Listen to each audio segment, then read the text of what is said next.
Hello and welcome to the Clinical Update podcast, the podcast that brings you thought-provoking clinical education that you can fit into your busy life. I'm Pat Anderson, editor of MIMS Learning. Earlier cancer diagnosis is a priority for the NHS, and this year we're running the Patient Presentation Pathway for Cancer campaign, which will provide learning and professional empowerment for GPs and other primary care professionals. Sending patients with suspected cancer to the right specialist pathway is vitally important. But what happens when a patient's symptoms are vague or don't quite fit an established pathway? Today I'm talking to GP Dr. Sarah Bull about a clinic that she runs which helps to prevent patients from falling through the gaps between specialties. Welcome, Sarah. Thank you, Pat.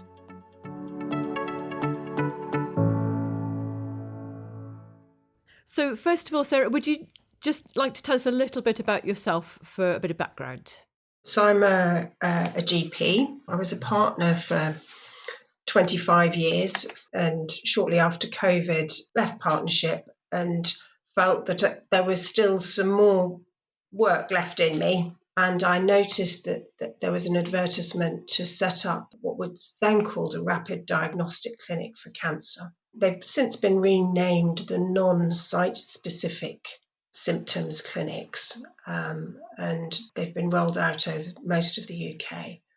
And I applied and they took me on and I set up this clinic, which is a small clinic, and it does what it says on the tin, which is to see patients who have non-specific symptoms of cancer and aim to either make a diagnosis of cancer or advise the patients they don't have cancer within a month of being referred.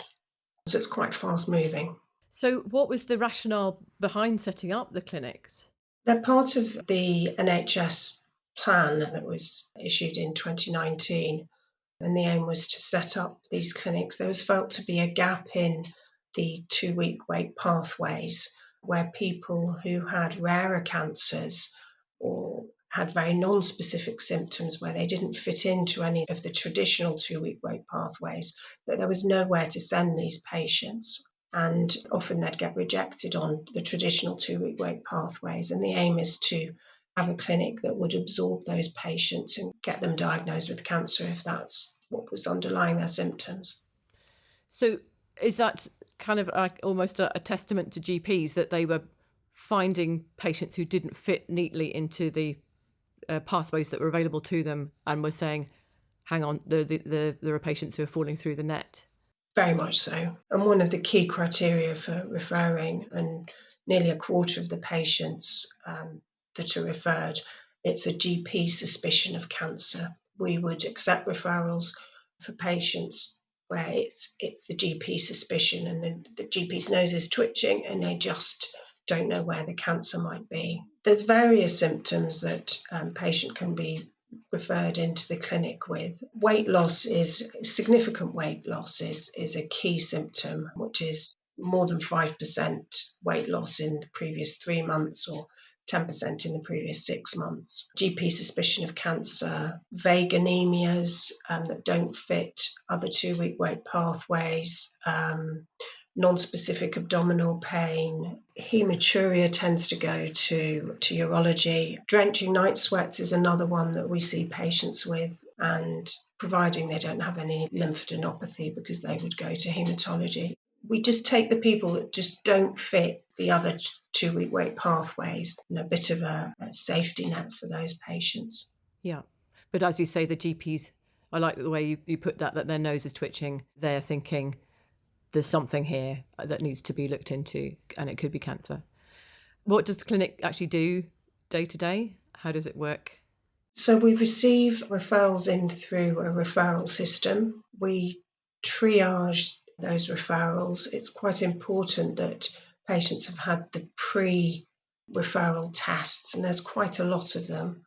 There's a big lot of blood tests. There's the stool fit test. Yeah.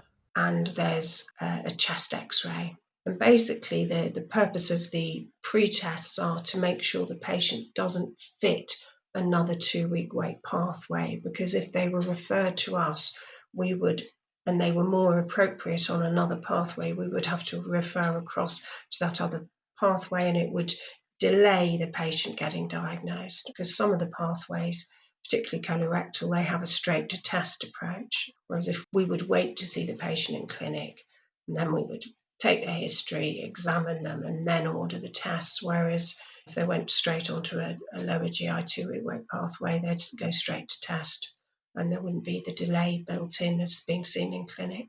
The team consists of 2 doctors, both GPs, both part-time, and 2 advanced nurse practitioners who were trained up to see patients in clinic, examine them, and order the appropriate tests. They're heavily supervised by the GPs, and if there's any rejection of referrals or requests for additional tests to the GP, that's always passed by the doctors.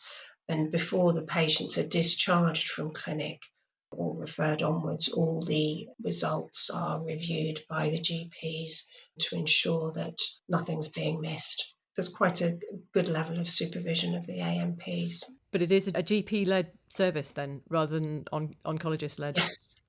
Oh, that's really Yes, interesting. it's GP-led. It's a diagnostic service for GPs. It's a 2-week wait pathway, which means that you're required to adhere to the faster diagnosis standard, which is a bit like QOF for hospitals. But cancer pathways have to see patients within 2 weeks of them being referred, and you need to be able to advise the patients within a month of being referred whether they do or don't have cancer. So it puts a lot of pressure on diagnostics. The scans are ordered very quickly. Endoscopies and colonoscopies and any other investigations that are needed can be ordered by the clinical team. Okay. And we track all those results. So if you think of it from the patient's point of view, they're seen by the GP. The GP has a suspicion that they might have cancer, can't work out where it's coming from, will do the blood test, the stool test, and dip the urine, review the results. If the FIT test is positive, they'd go down a lower GI pathway. If there's blood in the urine, they would be referred to urology or gynae, depending on whether there are any additional symptoms. If the tests are negative or there's some abnormalities in them that can't be explained by pre-existing conditions, then they could be referred to us. We would see the referral on the referral system, which in our area is called REGO. It's either triaged by the nurses or the GPs, and then we have a patient pathway coordinator who then books the patients into the next available slot. And depending on the patient, they may prefer one site rather than another, and we work across 2 different hospitals. Before we see the patients in clinic, we gather as much information that's available on the patients through the hospital computer system, the referral through ICE, which is the results program, to look at previous bloods and patterns of changes in the blood results. So we gather a lot of data on the patients before they're seen in clinic, see what investigations have been done already, if they have had x-rays elsewhere or see previous CT scans, ensure that they're uploaded onto the clinical system so that we've got as much information as possible. So we're working from a position of knowledge rather than ignorance. Yeah. Then we see the patients, take a really careful history with specific questions about cancer symptoms, whether they've got drenching night sweats, how much weight they've lost, when, what they'd attributed that to, try and collect measurements from the GP record, and we weigh them in clinic, examine them, and then come up with a plan for investigation. Most of the patients end up with a CT scan with contrast of the chest, abdomen, and pelvis. You need user-needs results, so you need these pre-tests. Some patients, because they're so frail, we get the CT scan done on the same day. Others, they come back on another day. We tend to do blood tests. Some are repeats of the blood tests that have been done already. Others are additional tests depending on what the abnormalities were in the pre-test. So, example, if there's an anemia, make sure that the iron and the B12 and the folate are checked, and get a film done so that the cells are looked at under the microscope. Then we get the tests ordered, and then we see patients face to face for their follow-up if there's a cancer diagnosis, and we tend to call them with the results. So if they're going to be told that they have cancer, then they're coming back for another in-person Face-to-face, Yeah. Some patients we arrange a face-to-face in advance. They're either deaf, need translators, got language, need an interpreter, or they're homeless. Chaotic lifestyles will offer them the follow-up appointment when we first see them. And the fact that we've got our administrator, the patient pathway coordinator, she's able to chase the patients, encourage them to attend for appointments, sends them reminders to attend for their scans, and we follow them very, very closely. We track every test to make sure that nothing's missed. That's the way it works. Well, it sounds really interesting and great that you make every effort to keep the person coming back and attending for everything, because I'm aware that in situation for some people it's more difficult to access services, and as you say, people have different life circumstances that may make it more difficult for them to try and kind of engage with Indeed. services. So it's really brilliant that you're doing that to reach out to them. You've touched on why GPs would refer to the clinic and what they would do in terms of workup beforehand. Would you be able to talk about some cases of some people that you've seen at the clinic and how things have gone for them? There's 2 patients that spring to mind. One was a gentleman who had very little English, which I think was important in his presentation, whose wife had told him to go and see the doctor because he was losing weight. Mm-hmm. He said, "Oh no, I work outside, I'm a labourer, I've been very active recently, I've done much more work, nothing wrong with me." His wife was very insistent and took him to the GP, who did indeed weigh him and noticed that he had lost 10 kilos over quite a short period of time, Right. according to his wife. He was a heavy smoker. There was a 30-40 pack year history, and my suspicion was that this was a lung cancer. We asked him about change in bowel habit, rectal bleeding, itching, bruising, night sweats, and he denied absolutely all of those, and examined him. He had loose hanging skin around his tummy, so it was obvious that he had lost weight in a short period of time. And there was nothing else to find. His liver wasn't tender, his chest was clear, and there were no nodes to find. There were no lymph nodes in his axilla neck or in his groin. So we ordered the CT scan, which was done the next day. By good fortune, we saw him on the Friday, and there's been an effort at the hospital to offer weekend appointments to those patients that are working. So he got his weekend CT, and it was reported. And when I saw it on Monday, it showed a rectal mass which was 5 centimetres inside with liver metastases. Okay. What was interesting from the history was that he had had a negative FIT test, so his stool test for blood was negative, which in theory should exclude a colorectal cancer. As the CTs reported, it is cross-referred to the colorectal team, and we also get the result. We see the patient in clinic on the Wednesday and advise him that a tumour's been found, and he's brought in for a colonoscopy with biopsies. About a week later, we get the results, and it showed a neuroendocrine tumour, which is a very rare tumour, which tends to be just treated in specialist centres. And he was referred on, he was seen by the colorectal team, who got the advice from the neuroendocrine team and then was treated. We parted company with him as soon as the colorectal team took over, And he was, very grateful that we'd diagnosed his cancer and was a bit sad that it was in his liver.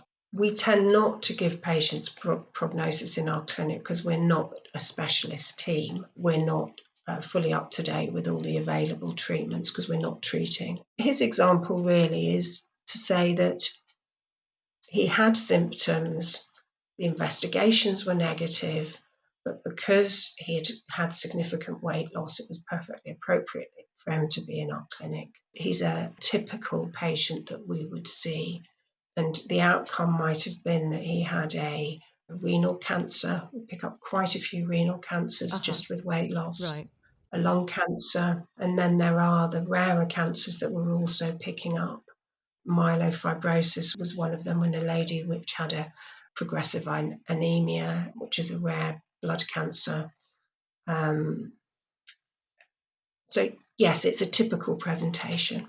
In the case of that gentleman, the FIT test result would have made you think, oh, he doesn't have that kind of cancer, but then it turned out he did have cancer in that site, although it was a rarer form. So it's really interesting. So that's what you're there for, is to find that kind of thing. Indeed. So there are plenty of patients who just don't quite fit the referral criteria for other pathways, but there's definitely something going on. He's an example of that, where the pre-screening tests are all negative, but he had metastatic cancer. The second patient that I'd like to discuss is a lady who came through the door and said, "I need a scan." Right. And I said, "Yes, of course, I can arrange a scan, no problem. But can we just sit down and talk and find out what's happened to you? What's led you to the idea that you need a scan?" She said, again, it's the relatives. "My relative said I need a scan." And I said, "Okay, so what's the reason?" "Well, I've lost weight. I feel exhausted, very much like when I had cancer before, and I'm worried that it's come back." She said, "I've been to see the GP many times, but I don't feel like I've been listened to as promptly as I'd like to be." Oh, right. This was shortly after COVID. We saw quite a few patients at that time who hadn't been seen face to face, who were finding it difficult to access care. So I saw her. The history was that she had had breast cancer at least 2 decades earlier. She had had both chemo and radiotherapy for that. She'd lived a life, not had any problems until 6 months earlier, when she developed pain in her left upper arm, her lower back, and her neck. And then she developed some head pains on the top right-hand side of her head. And then the arm pain reduced, and then the back pain got worse and moved up and down. And it was sort of flitting pain. It was jumping between these different sites.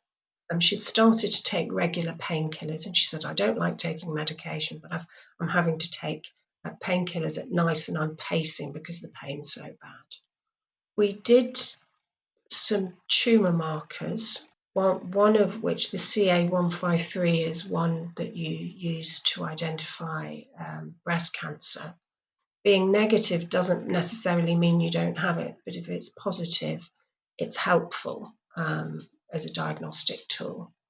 So it's not good as a screening tool. Her CA153 was high, and her CT scan showed multiple bony metastases, left upper arm, her skull, and in her back as well, in the different sites that had been bothering her. She had metastatic breast cancer. It's important to remember that breast cancer can reappear in the bones many, many years later. We referred her to the metastatic breast cancer clinic, where she was seen by a doctor and a very kind and positive advanced nurse practitioner, who advised her that people with metastatic breast cancer can have good quality of life, and with the newer treatments, prognosis is reasonable. So was very optimistic in her discussion with her, which was helpful to the patient because it helped her engage with treatment, because the treatment's not always very pleasant and does have side effects.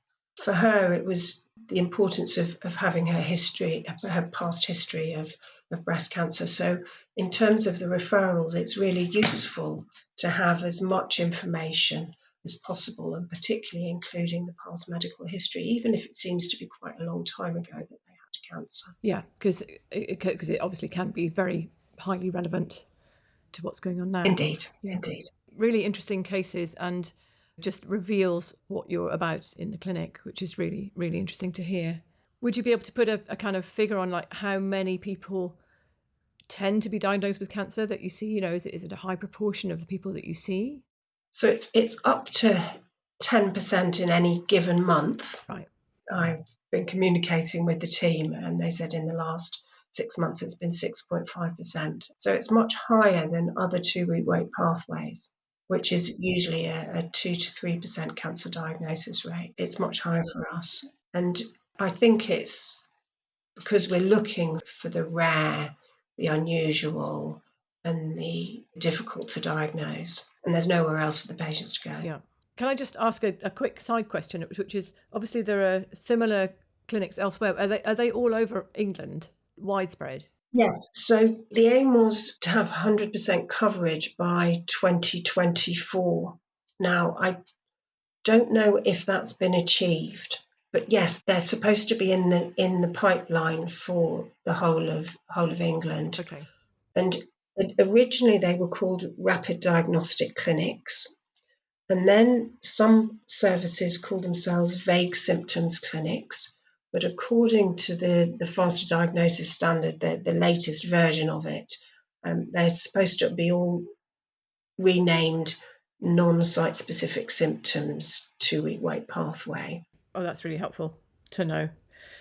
So are there lessons that you can share from the work that you've done in this clinic that would help to inform GPs when they're making referrals? The main lesson is to do what you're good at, which is history taking, listening to patients, examining them, and considering cancer. So it's to think cancer. There's been a really good project going on in Wales called Think Cancer, which is a whole team educational approach, including receptionists, and it's encouraging whole GP teams to think about diagnosing cancer, and the cancer referral rates go up and the diagnosis rates go up. Think of cancer as a differential diagnosis in patients that you're seeing. I think that's probably the most important lesson to learn. If you're not sure, refer anyway. I do a lot of reading, and I was reading some article on a review of the rapid diagnostic clinics, and they were saying that it might be better to lower the threshold for referral for some of the 2-week wait pathways. Obviously, it's dependent on funding, etc. But if you want to diagnose more people, you need to refer more patients. So if you're not sure to refer, do the pre-tests and refer. The other thing I've really learned is about teamwork. It sounds so stale now, but it's really important to trust your team members, to lean on their expertise and to share knowledge. The nurse practitioners I work with, between them, had 30 plus years experience in cancer care and were great at introducing me to the hospital teams that I was referring into. The other thing I learned, it's a bit quirky, but understanding that 2-week wait pathways are diagnostic pathways. So if you've got a patient who's transferred in from abroad or another health authority or from Wales or from Scotland, and they're known to have cancer, to refer them on an urgent referral to a specialist, not on a 2-week wait referral, because the 2-week wait pathway is to get a diagnosis. If they've already got a diagnosis, they shouldn't be on a 2-week wait pathway. Okay. So that's a good learning point for GPs there who may sometimes be sending patients down that route. Yes, if you have an accidental removal of a patient with an abnormal mole, and it's shown to be a melanoma, and you've seen that on you're doing minor surgery, and you've seen that on your histopathology, they shouldn't be referred on a skin, a dermatology 2-week wait pathway, they should be referred urgently to the dermatologist. Okay, that's useful to know. Yeah. The other learning points, I've sat in on lots of MDTs and I'm just in awe of how clever and knowledgeable the hospital specialists are in their area and really determining what treatments can be offered and what's best for the patients. I think having sat in those meetings, understanding what the patient's performance status is, so whether they're able-bodied or whether they've got limited mobility, is quite important because treatment decisions are also based on a patient's performance status, whether they'll be able to tolerate harsh treatments. If you are able to provide a performance status, that's quite useful. So that's having frailty on your radar and being able to state kind of Indeed, status. it doesn't mean that the patients won't be investigated, but it does affect treatment decisions, and I think it's important to understand that. The other learning points, I lean on our local haematology guidelines. I've got them open on my desktop all the time and have a look. What do I do about B12 deficiency? What do I do about iron deficiency anemia? There's such very good guidelines when you need a very urgent referral to haematology and when you don't. The guidelines are really useful, so I use them a lot. They're the Northwest London haematology guidelines and they're on the ICS website. I use them an awful lot. So we might be able to maybe provide a link to those from the podcast description if Yes. people could click through. Yes, Yeah. I find that exceedingly useful. The other thing that I find really useful is Cancer Research UK. They've got such easy, accessible information for professionals, interpretation of statistics. They've got really, really helpful information. I use them a lot. Macmillan has excellent leaflets, both for patients, but its top tips leaflets for healthcare staff are brilliant. The last one that I looked at really carefully was about prehabilitation. So it's about encouraging people to eat well and exercise before they get to having any cancer treatment, and also looking at their psychological needs before they have any treatment, because it reduces hospital stay and within a couple of weeks even of prehabilitation, fitter and stronger to be able to take the treatment. So the Macmillan Cancer leaflets. The other thing that the statistic that really sticks out in my mind, which I think about a lot, is that the common cancers account for 53% of cancer diagnoses. So the rest, the 47%, are less common or rare cancers, some of which there are no pathways for. And I think if we can help fill that gap, that would be a useful way of reducing cancer death and late diagnosis. That's a great learning point. If I was GP thinking cancer, then I need to recall what the main cancers are, but also think outside the box a little bit. It could be something else. There may not be guidelines for the particular cancer that this patient has, and therefore referring to a service that's not too stringent in its referral criteria. I'm sure it feels stringent though, because there's a lot of pre-tests that we ask for. The key one to have that's negative is the fit test. Okay. The other learning point is about fit tests. It might be well known now, but the fit test that's done for community screening, the cutoff for it being negative is 10 times higher than that it's used for patients who have symptoms. Oh, okay. A negative community screening test doesn't necessarily mean that a fit test is negative for the purposes of this clinic, and it does need to be repeated. And patients shouldn't be falsely reassured by a negative screening test. If they've got symptoms, they should be having a symptomatic fit test, which in the cutoff, which is much lower. Yeah. Okay, that's a really, really good one to take away. I think it's about the psychological care, I think, of the patients. It's really the advanced nurse practitioners are level 2 trained in terms of psychological care, so they're really well tuned to communicating carefully about cancer and not frightening the patients, but being clear and kind. We do have a monthly meeting as part of the team support with a psychologist. And if I consider the amount of difficult conversations GPs have over the years and the months of practice where there's no inbuilt support, psychological support, and I do wonder whether a resurrection of Ballant groups or psychological support for GPs would be sensible.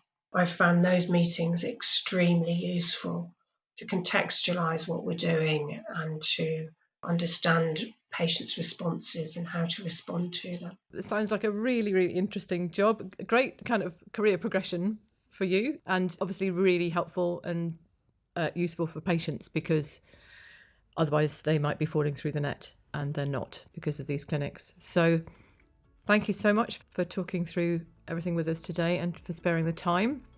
And we will be doing more coverage of cancer, spotting cancer signals and cancer diagnosis as the year progresses. So keep coming back to our podcast to hear more. So thank you very much, Sarah. It's a great pleasure. Thank you.